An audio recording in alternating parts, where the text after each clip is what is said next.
जय हिंद स्टूडेंट्स। आज की क्लास में डिस्कस करेंगे राइटिंग टास्क 1। आज की क्लास में मैं ये डिस्कस नहीं करूंगा कि टास्क 1 को कैसे ऑर्गेनाइज किया जाए, कैसे लिखा जाए, किस किस टाइप के क्वेश्चंस आते हैं। आज मैं वो एडवांस कंसेप्ट के बारे में बात करूंगा जिससे एग्जामिनर आपको ज्यादा बैंड स्कोर देता है।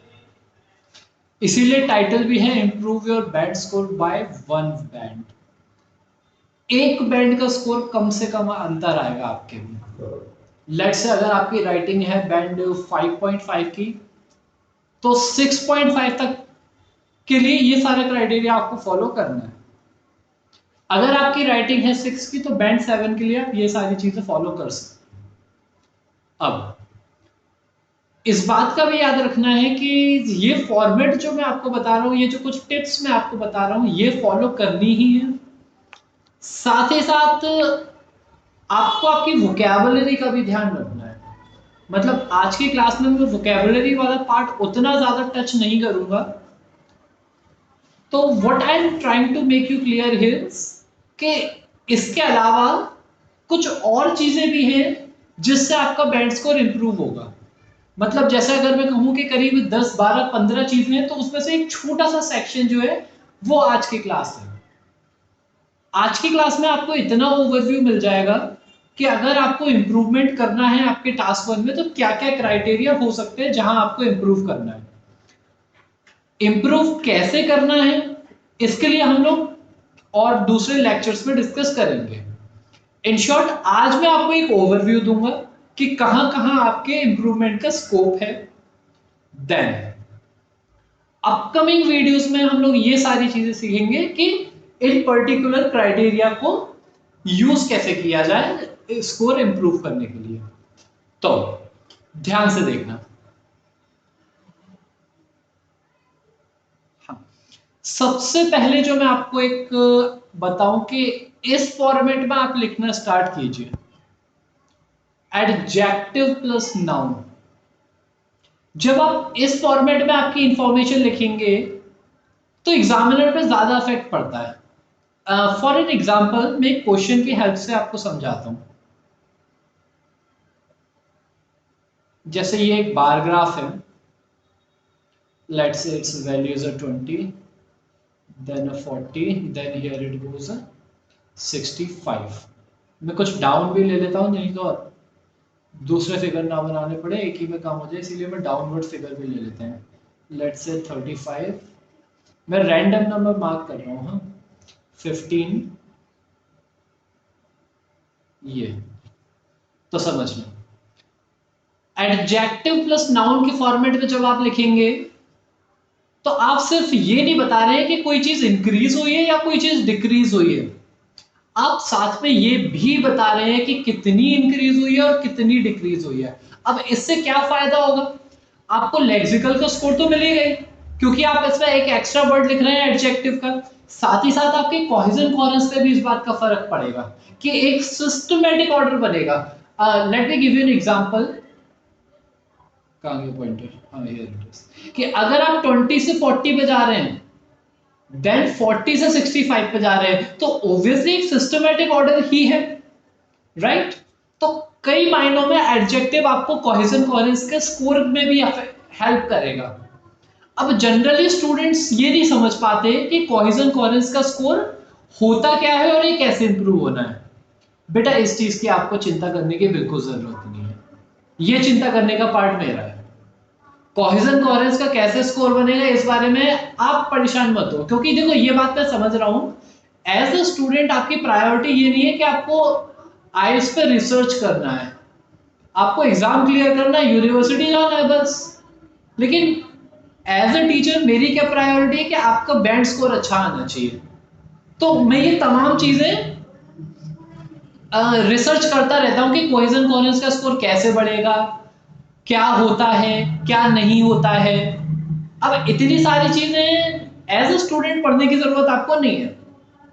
तो आप सिर्फ एक प्रॉपर स्ट्रक्चर फॉलो कीजिए जो मैं आपको बता रहा हूं, और I give you the guarantee कि आपका कोहेजन कोहेरेंस का स्कोर कहीं नहीं जाएगा। ठीक है? एंड जनरली मैंने ये देखा भी है, जब आप लोग ऑफलाइन क्लास में आते हो ना, तो ये चीज मैंने देखी है कि कोहेजन और कोहेरेंस आप उतने समझ नहीं पाते कि ये चीज होती क्या है। ये तो मैं डेफिनेशन बता दूंगा और डेफिनेशन आप लोगों को आती भी है, बट स्कोर कैसे किया जाए वो जनरली आप लोग कंफ्यूज हो जाते हो कि कहाँ स्कोर हो रहा है, कहाँ बैंड स्कोर कम हो रहा है। तो उसकी परेशानी की जरूरत नहीं है, उसके लिए मैं हूं। ये मेरा काम है, आपका काम है सिर्फ जो मैं स्ट्रक्चर फॉलो करा रहा हूं उसे प्रॉपर तरीके से पढ़ना बस। तो मैं क्या बता रहा था आपको कि नाउन के साथ जब आप एडजेक्टिव जोड़ोगे ना, तो ये एक अलग निखार देगा आपकी राइटिंग को। Let me give an example for this. जैसे मैंने कहा कि ये है ए, ये B, let give it a C, this goes a D and E. Let's say value of A is a 20 which increased to 40, right, which is increased to 40। अब ये हमारा जनरल तरीका है लिखने का। अब इसे एडजेक्टिव के साथ कैसे लिखेंगे देखना। Let's say these are the numbers, huh? And this ABC, let's say the alphabet. Value of alphabets. Value of alphabet. बेटा alphabets नहीं होता है, ठीक है, इस बात का याद रखना। Has seen a dramatic change or dramatic increase। अब इंक्रीज तो है, ये बात एग्जामिनर को बहुत क्लियर समझ आ रही है, लेकिन आपने अब यहां लिख दिया ड्रामेटिक इंक्रीज। तो ड्रामेटिक वर्ड क्या हो गया, एडजेक्टिव हो गया, राइट। आप शार्प इंक्रीज लिख सकते हो, मॉडरेट लिख सकते हो। अब ये वर्ड कैसे कैसे यूज होते हैं, कहां कहां यूज होते हैं, ये मैं वोकैबुलरी वाली क्लास में डिस्कस करूंगा, ठीक है। आज मैं इस कंसेप्ट पर डीप में नहीं जा रहा हूं। क्लियर हुआ। तो what I am trying to say कि एडजेक्टिव प्लस नाउन के फॉर्मेट में अगर आप लिखेंगे तो स्कोर आपका ज्यादा अच्छा आएगा बैंड्स, ठीक है। नाउ इसके बाद एग्जामिनर ये आपसे बिल्कुल चाहता है कि आप वेरिएशंस करके लिखें। अगर आप वेरिएशन नहीं कर रहे तो देयर आर चांसेस कि आपको स्कोर अच्छा नहीं मिलेगा। अब वेरिएशन कैसे किया जाए, तो उसके लिए आता है पॉइंट नंबर सेकंड। याद रखिएगा, आप ये फॉर्मेट यूज करोगे, एडवर्ब प्लस वर्ब, राइट, या फिर ये फॉर्मेट यूज करोगे, verb plus adverb, right. Verb से ये पहले भी एडवर्ब आता है, वर्ब के बाद भी एडवर्ब आता है, ठीक है। कुछ केसेस में पहले भी आ जाता है, कुछ केसेस में बाद में भी आ जाता है। हालांकि आपको उतनी ज्यादा फिक्र करने की जरूरत नहीं है कि कब आएगा और कैसे आएगा। मैं ग्रामर की क्लास में ऑब्वियसली ये सारी चीजें कवर कराऊंगा, ठीक है। एंड ऑफलाइन क्लास में आप लोग मुझसे ये बहुत बोल रहे थे कि सर ग्रामर की क्लास भी एक बार ऑनलाइन होनी चाहिए। तो मैं प्लान करता हूं, अगर पॉसिबल हुआ तो नेक्स्ट क्लास में आपकी ग्रामर की ही रख दूंगा। अब ग्रामर में बस इतना है कि क्लास लेंथी होगी। मतलब जैसे आप लोग ऑफलाइन पढ़ते हो ना कि 90 मिनट की क्लास होगी, उसमें भी हमें करीब 2 दिन लग जाते हैं कवर करने में। तो उतना टाइम फ्रेम मैं एक्सपेक्ट कर रहा हूं कि लगेगा ही लगेगा। जैसे नाउन की अगर मैं बात करूं तो करीब करीब उसमें 8-10 रूल्स आपको पढ़ने हैं, साथ में एग्जांपल्स भी ऑब्वियसली हमें ऐड करेंगे ही करेंगे। तो ये जाएगा करीब करीब 1.5 घंटे से लेके 3 घंटे तक के बीच की क्लास होगी। अब मैं ये टीम के साथ बैठ के फाइनल कर लूंगा कि क्लास का टाइमिंग वगैरह कैसा क्या रहेगा, कब आएगी क्लास, क्योंकि ऑफलाइन क्लास के बाद जनरली टाइम हो नहीं पाता कि मैं इतनी लंबा लेक्चर कवर करा सकूं। अब या तो ये हो सकता है कि मैं ऑफलाइन लेक्चर रिकॉर्ड कर दूं और वही यूट्यूब पे आ जाए, तो जैसा भी होगा आपको पता चल ही जाएगा उस बारे में। अभी यहां कंसेप्ट देखते हैं कि वर्ब से पहले एडवर्ब होता है और वर्ब के बाद भी हम एडवर्ब यूज कर सकते हैं। अब सेम टाइप की इंफॉर्मेशन को मैं दूसरे फॉर्मेट में यूज करूंगा जो अभी मैंने लिखा था। वैल्यू ऑफ अल्फाबेट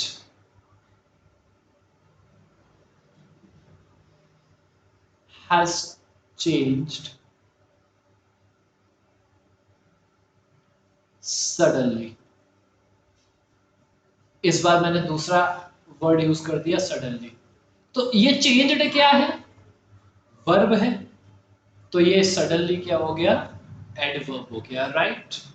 तो value of alphabet has change suddenly. अब सेम फॉर्मेट को अगर नाउन में लिखो तो value of alphabet has seen a sudden change. आप समझ पा रहे हो? अब अगर वेरिएशन में लिखोगे तो आपको बैंड स्कोर ज्यादा मिलेगा, इसकी गारंटी पक्की है। आप सेम टाइप के सेंटेंसेस अगर लिखोगे तो आपको उतना अच्छा बैंड स्कोर नहीं मिलेगा। मतलब हर बार आप नाउन और एडजेक्टिव नाउन यूज कर रहे हो तो स्कोर नहीं मिलेगा अच्छा, या वर्ब एडवर्ब एडवर्ब वर्ब बार बार यूज कर रहे हो तो अच्छा स्कोर नहीं मिलेगा। That brings me to the point number third कि आपके सेंटेंस में वेरिएशन होना जरूरी है। Sentence should have a variation.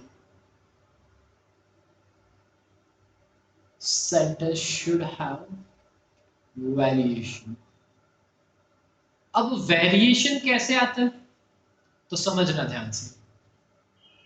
दो तरीके मैंने आपको बता दिए, एडजेक्टिव प्लस नाउन का फॉर्मेट यूज करो या वर्ब और एडवर्ब का फॉर्मेट यूज करो। इसके बाद आप चाहो तो सेंटेंस को देयर से स्टार्ट कर दो, ठीक है, या सेंटेंस को डायरेक्ट स्टार्ट कर दो सब्जेक्ट से, राइट। ये दो तरीके हो गए। देन इसके बाद आप वर्ब में चेंज कर दो। जब नाउन और एडजेक्टिव फॉर्म लिखोगे ना तब वर्ब चेंज हो जाएगी। जैसे सॉ आ सकता है, एक्सपीरियंस्ड आ सकता है, अकाउंट फॉर आ सकता है, अकाउंट फॉर आ सकता है, एक्सपीरियंस्ड एक्सपीरियंस्ड आ सकता है, अकाउंट फॉर आ सकता है। ये सारे वर्ड्स आप यूज कर सकते हो। स्टूड एट यूज कर सकते हो। ये सारी चीज वर्ड्स आप यूज कर सकते हो जब आप नाउन और एडजेक्टिव वाला फॉर्मेट लिखोगे, तो वर्ब चेंज करने के लिए ये सारे वर्ड्स लिख सकते हो आप। समझ आ रहा है? This is what the sentence variation is. अब कभी आपने कंपेयर कर दिया, कभी आपने डायरेक्ट वैल्यू लिख दी, कभी आपने फ्लक्चुएशन कर दिया। तो जब आप इतने सारे वेरिएशंस लिखोगे ना तब आपको बेटर बैंड स्कोर मिलेगा। क्योंकि देखो ये बात आप सब जानते हो कि टास्क में हमारे पास लिमिटेड ऑप्शंस होते हैं। वोकैबुलरी लिमिटेड है, इंफॉर्मेशन लिमिटेड है, बस उसी लिमिटेड इंफॉर्मेशन में गेम खेलना है। और गेम ये बिल्कुल ऐसा है कि जितने रूल फॉलो करोगे उतना बेस्ट आपका स्कोर आएगा, बस। सो task one is something like a game. जितना रूल फॉलो करोगे उतना अच्छा स्कोर लेके आओगे, उतने जल्दी गेम जीतोगे। ये बात क्लियर हुई? तो समझते हैं इसके बाद नेक्स्ट पॉइंट नंबर फोर्थ। ये जो है ये सबसे इंपॉर्टेंट पॉइंट आप कंसीडर कर सकते हो, कंपैरिजन प्लस सुपरलेटिव। कंपैरिजन करना है और सुपरलेटिव डिग्री लिखनी ही लिखनी है। ये चीज मैं आपको बताऊं कि अगर आप सुपरलेटिव डिग्री का यूज नहीं कर रहे हो तो आपका बैंड स्कोर अच्छा नहीं आएगा। बैंड स्कोर आपका अच्छा नहीं आएगा अगर आप सुपरलेटिव का यूज नहीं कर रहे हो। सॉरी, सुपरलेटिव का use is a must. Superlative का यूज करना ही करना है। अब now you may be thinking कि सुपरलेटिव का यूज कर कहां सकते हैं। तो सुपरलेटिव का यूज आप इंट्रोडक्शन के बाद वाले पैराग्राफ में करो। अगर आप ओवरव्यू पैराग्राफ जो लिखते हो आप वहां करो। अब काफी स्टूडेंट मुझे ये बोलेंगे कि हम ओवरव्यू पैराग्राफ लिखते ही नहीं, ये होता क्या है? बेटा कोई प्रॉब्लम की बात नहीं है, आप जहां बॉडी पैराग्राफ लिखते हो वहां यूज कर लेना, कोई प्रॉब्लम नहीं है। ठीक है, कंक्लूजन में यूज किया जा सकता है, कोई प्रॉब्लम नहीं है सुपरलेटिव यूज करने में। ठीक है, तो सुपरलेटिव आपको यूज करना ही करना है।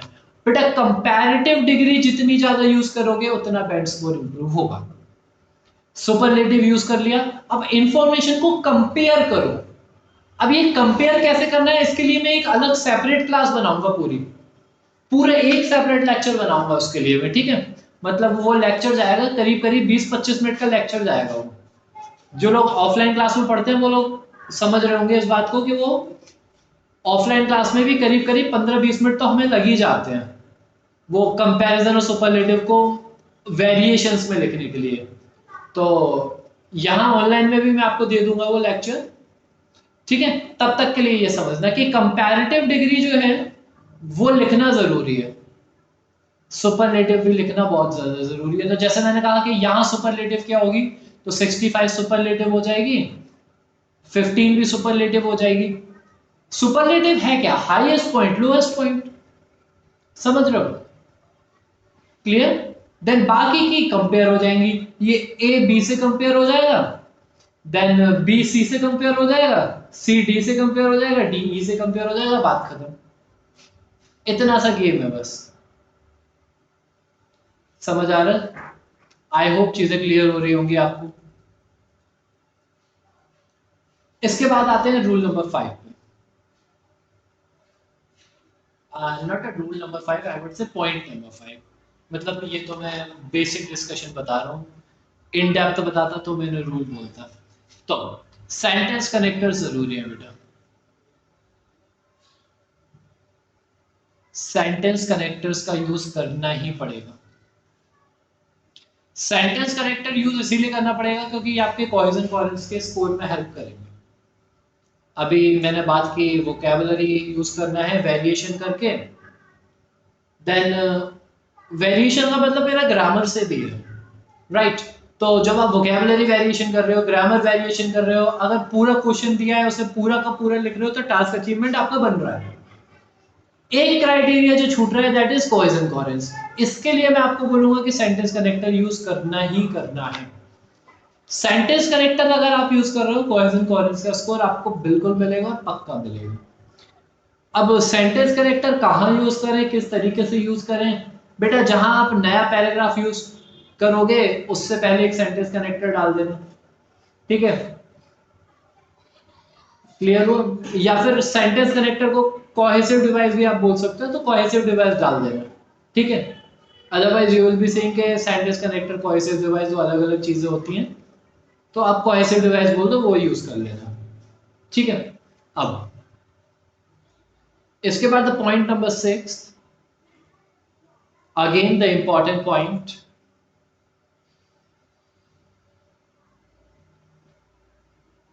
कि समरी लिखना जरूरी है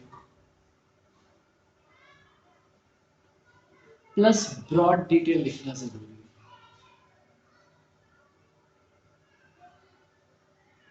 देखो, अब जो स्टूडेंट समरी लिखना नहीं चाहते वो स्टूडेंट कंक्लूजन लिख सकते हैं, राइट? ठीक, तो या तो समरी लिखो या कंक्लूजन लिखो, ये मैंडेटरी है। साथ ही साथ आपको ब्रॉड डिटेल लिखनी ही लिखनी है, अमेरिका डिटेल्स और डिटेल्स व्हाटएवर। अब ब्रॉड डिटेल क्या होता है? जो लोग स्टूडेंट ऑफलाइन पढ़ते हैं ना वो इस बात को ऑलरेडी जानते हैं कि ब्रॉड डिटेल क्या होता है। जो नहीं पढ़ा है वो समझ लो। यहां बेटा जब पूरी की पूरी इंफॉर्मेशन को आप एक सेंटेंस में क्लब कर देते हो, एक सेंटेंस में जब क्लब कर देते हो, वही क्या बन जाता है? ब्रॉड डिटेल, जो आपको लिखना जरूरी है। अब जो स्टूडेंट ऑफलाइन क्लास पढ़ते हैं वो मुझे कमेंट में मेंशन करके बताओ कि ब्रॉड डिटेल हम कहाँ यूज करते हैं। जो लोग ऑफलाइन क्लास में ये कंसेप्ट पढ़ चुके हैं वो मुझे कमेंट में मेंशन करके बताओ कि ब्रॉड डिटेल को हम यूज कहाँ करते हैं, इंट्रोडक्शन में, ओवरव्यू में, बॉडी पैराग्राफ में, या कंक्लूजन में। और जो स्टूडेंट अभी नहीं पढ़े हैं ये वाला कंसेप्ट, तो जब मैं टास्क 1 को इनिशियल लेवल से स्टार्ट करूंगा ना, मतलब जहां मैं ये आपको बताऊंगा कि किस किस टाइप के क्वेश्चन आते हैं और ये बेसिक डिटेल्स जहां मैं बताऊंगा ना, वहां मैं ये कवर करूंगा। तो आप ये चैनल सब्सक्राइब कर लो और साथ ही साथ नोटिफिकेशन भी ऑन कर लेना, तो जब भी वीडियो आएगा आपको नोटिफिकेशन आ जाएगा क्लास का। ठीक है, चलो। तो ये 6 पॉइंट्स जो है, जो आपको मेनली याद रखने हैं जब टास्क 1 को बैंड इंप्रूव करने की बात हो। आप ये लिखो, डेफिनेटली आपका बैंड इंप्रूव होगा। ये 6 पॉइंट्स का याद रखो, आपका बिल्कुल इंप्रूव होगा। अब ये जो 6 पॉइंट्स है ना, हम इन्हें डिटेल में भी डिस्कस करेंगे। मतलब जैसे सेंटेंस को वेरिएशंस में कैसे लिखना है, ये आगे आने वाली क्लासेस में डिस्कस करेंगे। अब you know what, online classes में स्पेशली ये वीडियो रिकॉर्ड करने में लेक्चर, प्रॉब्लम इज दैट, जैसे मैंने लास्ट वीडियो में भी कहा ना कि अटेंशन स्पैन, और जनरली आप लोगों का अटेंशन स्पैन उतना ज्यादा नहीं होता, इसीलिए मेरी भी प्रायोरिटी रहती है कि मैं वीडियो को शॉर्ट रखूं, जिससे आप बिना डाइवर्ट हुए सब कुछ सीख सकें। लेकिन जब आप ऑफलाइन क्लास में होते हैं, मैं करीब करीब 90 मिनट विदाउट ब्रेक पढ़ाता हूँ, और ये सब जानते हो जो ऑफलाइन पढ़ते हो। लेकिन ऑनलाइन में मेरी मजबूरी है। अब लाइक देखो, रैंडम वीडियोस बनाना होता है यूट्यूब पे, that is something different thing. तो पता है यू नो व्हाट, अगर मुझे रैंडम वीडियो बनाना होता ना, तो मैं आइल्स चूज नहीं करता, मैं कुछ और चीज चूज कर लेता। लेकिन प्रायोरिटी यही है कि जो कंटेंट आपको ऑफलाइन क्लास में मिल रहा है ना, वही कंटेंट आपको ऑनलाइन क्लास में मिले। और जितना क्वालिटी का ध्यान मैं ऑफलाइन क्लास में रखता हूँ, उतना ही क्वालिटी का ध्यान मैं ऑनलाइन क्लास में भी रखता हूँ। क्योंकि देखो, हमेशा मैं ये बात कहता हूँ, at last what matters to me is your result. अब तमाम चीजें उसके लिए लगती हैं, और दैट इज द रीजन मैं वीडियो को शॉर्ट रख रहा हूं, कि हम 3 बार में कंसेप्ट कवर कर लेंगे, बजाय एक बार में लेंथी ले दें और आप उसे पूरा कवर ही ना करो वीडियो को। लेट्स से मैंने 1 घंटे का वीडियो बना दिया, आप उसे देख ही नहीं रहे हो, 20 मिनट का देख लिया फिर स्किप कर दिया, फिर नेक्स्ट 20 मिनट का देख लिया फिर स्किप कर दिया, तो बेटा जो पहले सीखा है वो तो गायब हो ही जाएगा ना। इसीलिए मैं वीडियो को शॉर्ट रख रहा हूं कि आप कंप्लीट देखो और जितना भी उसका रेलेवेंट मटेरियल है वो ग्रैब कर लो। चलो, इतने पोर्शन में अगर कोई डाउट है तो मुझे कमेंट सेक्शन में मेंशन कर दो, नेक्स्ट क्लास में मैं आपको वो डाउट कवर करा दूंगा, या फिर मैं अगर ज्यादा लेंथी होगा तो मैं उसका सेपरेट वीडियो बना दूंगा। ठीक है, तो अभी के लिए good bye to you all, take care, Jai Hind.